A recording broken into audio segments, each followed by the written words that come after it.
continuarmos ouvindo sujeitos, se nós continuarmos ouvindo sujeitos, vencedores dessa luta. Vocês sairão vencedores dessa luta.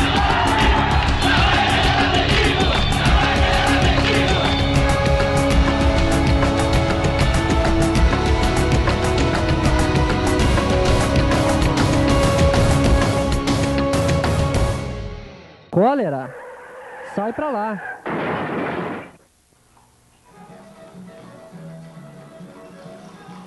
Lúcia, esse feijão é bom?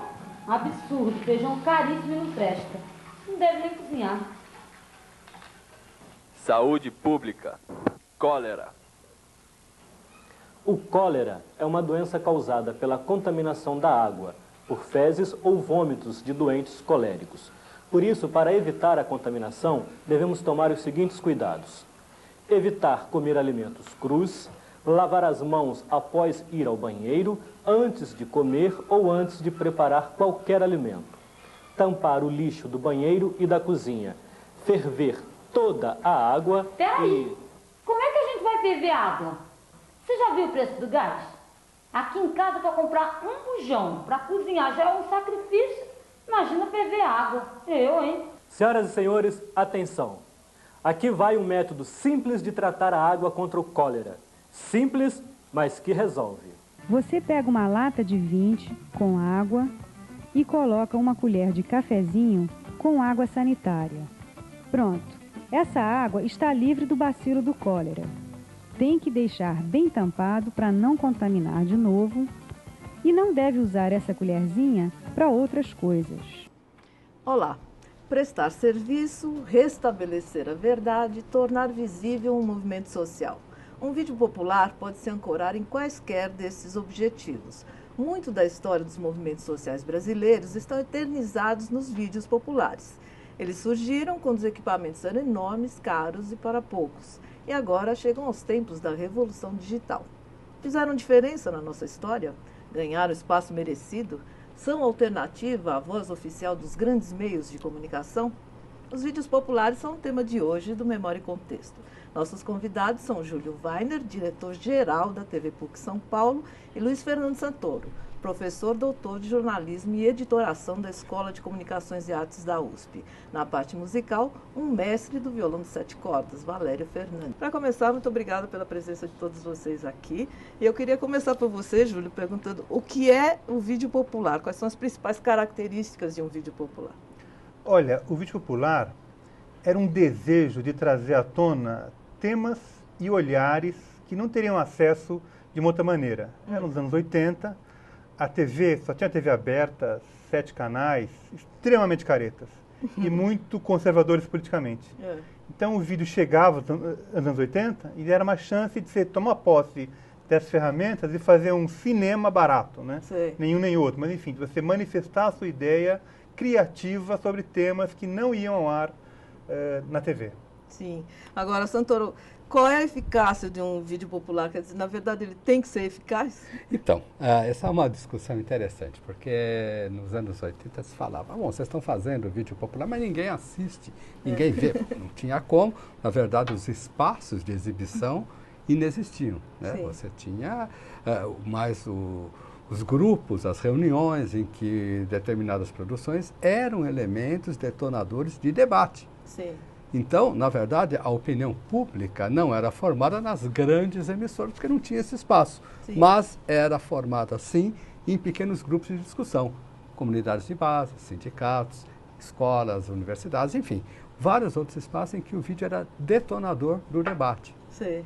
Tinha essa função, então. Então, tinha essa função. Então era eficaz nesse caso. Então, para determinadas pessoas que realmente, quando assistiam um vídeo e tinha um debate, como o Júlio comentou, eram outros olhares sobre a realidade. Então, isso fazia com que essas pessoas, esses grupos, enxergassem, de fato, outras informações sobre aquele tema. Então, isso era muito importante para determinados grupos. Sei. Agora, Júlio, a gente já pode considerar que houve um período áureo, ou vivemos um período áureo do vídeo popular? Olha, houve um período áureo onde, como você falou, pela carência de equipamento, falta de informação, falta do que fazer com aquilo. Sim. A gente, quando chegava uma câmera na mão, a gente não sabia o que fazer com aquilo. Né? Então, assim, nessa carência, a junção era muito importante. Então, houve um movimento não só brasileiro de vídeo popular, mas houve um movimento latino-americano do vídeo popular. Sim. Apoiado, via de regra, por ONGs, instituições progressistas da Europa, numa época que, vale a pena lembrar, o dólar era super valorizado. Sim. E que não tinha outras prioridades na agenda da cooperação internacional, né? Então, esse pouco recurso, a gente se reunia, trocava vídeos, trocava ideias, bebia também um pouquinho, e forjava um grupo, né? Eu acho que essa ideia, essa chama está acesa, Sim. mas está pulverizada. Agora, você ia falar alguma coisa? Eu queria fazer um comentário, Júlio, em cima do que você falou, que, na verdade, nos anos 80, a gente acabou percebendo que a história recente do Brasil e da América Latina, ela não estava mais sendo contada pelo cinema latino-americano. O cinema latino-americano, ele estava com um olhar, uma busca muito forte pelo mercado. Ele estava em outra fase, uma outra época em que havia uma revalorização da ficção, uma coisa muito importante também, da criatividade, mas ele estava se afastando. Ele tinha os temas latino-americanos, mas não a história recente da América Latina. Então, nós, dentro dos festivais internacionais, que foram muito importantes, como articuladores, fazer com que as pessoas se conhecessem, a gente percebeu que a história recente era contada através do vídeo. Sim. E contada por pessoas que nem sempre vinham do cinema. Nem sempre. Muita gente vinha dos movimentos sociais, muita gente vinha dos sindicatos, outros vinham de escolas de comunicação, tinha muito estudante, as escolas tiveram participação intensa, né, professores, estudantes. Então, o interessante de tudo isso é que era uma história contada numa ótica que não era a ótica das grandes emissoras, que era uma ótica mais ou menos oficial, dependendo da emissora. Então, era outra história. E essa outra história, que eu considero a coisa mais importante dessa época que você comenta, né, uma época áurea dos movimentos, é o vídeo como um instrumento de luta. Quer dizer, ao mesmo tempo que lutava pela democratização do Brasil, da América Latina, o vídeo era um desses instrumentos de luta. Eu sempre tomo muito cuidado em não dar, apesar de já ter escrito alguns artigos sobre isso, o vídeo revolucionário e tal, quer dizer, na verdade, é mais uma força de expressão, que não é o vídeo que é tão importante, mas é o uso que se fazia do vídeo, o vídeo como instrumento de luta, como foi o rádio, as rádios livres, como foi o vídeo nos anos 80, aqui no Brasil e na América Latina. Vamos ver mais um vídeo.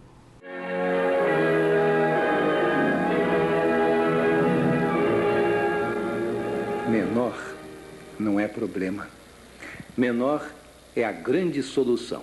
No momento em que nós entendermos a realidade do menor e compreendermos que o problema somos nós, porque não criamos espaço para que o menor, na sua dignidade, possa crescer e viver dignamente, aí sim começa todo o enredo que, nesse pequeno tipo de apresentação, nós vamos juntos viver.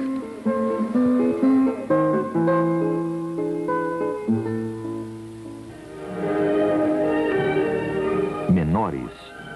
Por quê? Antecedentes? O que fizeram para chegar até aqui?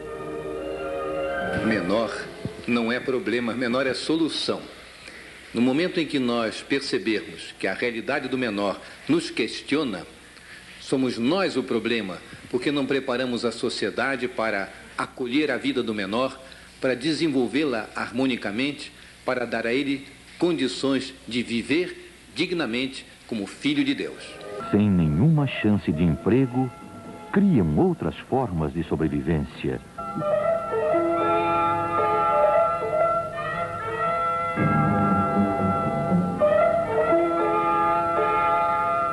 Tem que ficar roubando para comer, se estudar não dá futuro para ninguém.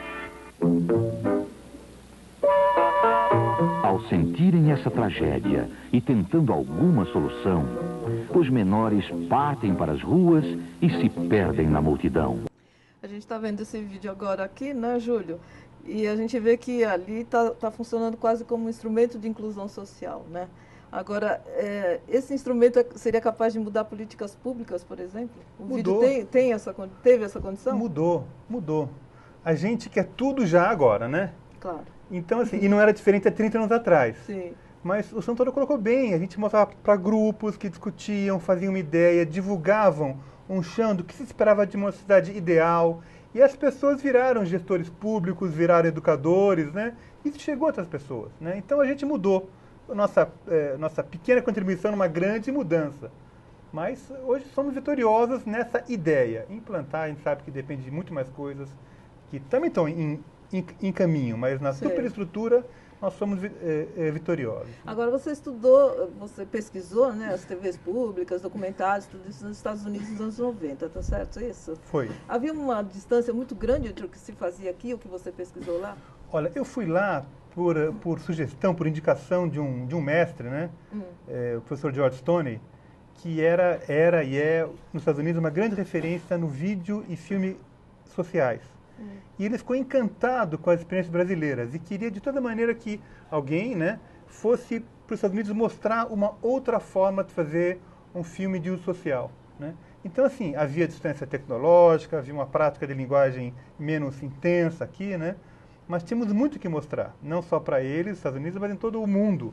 Essas organizações que também eram latino-americanas, também tinham encontros mundiais, né, de produtores, né? Então, nossas TVs de rua, TV Machambomba, do Recife, do Rio de Janeiro, né? A TV Mocoronga, que era a TV de rio, que era uma TV num rio que percorria e percorre ainda os rios da Amazônia, foram inspiradores por uma outra forma de fazer audiovisual que fosse em direção a uma transformação social. Agora, de fato, eu voltei de lá com uma bagagem enorme sobre as TVs de acesso público e, por conta de uma série de movimentações, se implantou aqui em 95 a Lei do Cabo com os diversos canais de acesso público, né, que ainda hoje permanece, né, comunitário, universitário, do qual eu participo, né, Senado, Câmara, todos esses canais foram força de lei. Vamos colocar a música no nosso papo? É uma ideia, né? Quem está aqui?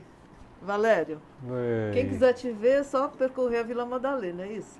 Pois é, não, mas São Paulo inteiro, né? A partir do Jaçanã, começou o Jaçanã, né? A partir dele, né, com os demônios da Garoa, que eu nasci lá, e sempre andando em todo São Paulo e no Brasil inteiro, né? Em todo o Brasil. Com o seu 7 cordas maravilhoso. Não é verdade? Claro. Ele é velhinho e está sempre comigo. Valério, o que você vai tocar pra gente? Posso fazer uma gente humilde? Claro. Uma gente humilde, né? Claro, estamos uma falando de movimentos sociais, tem tudo a ver. Não é verdade? É.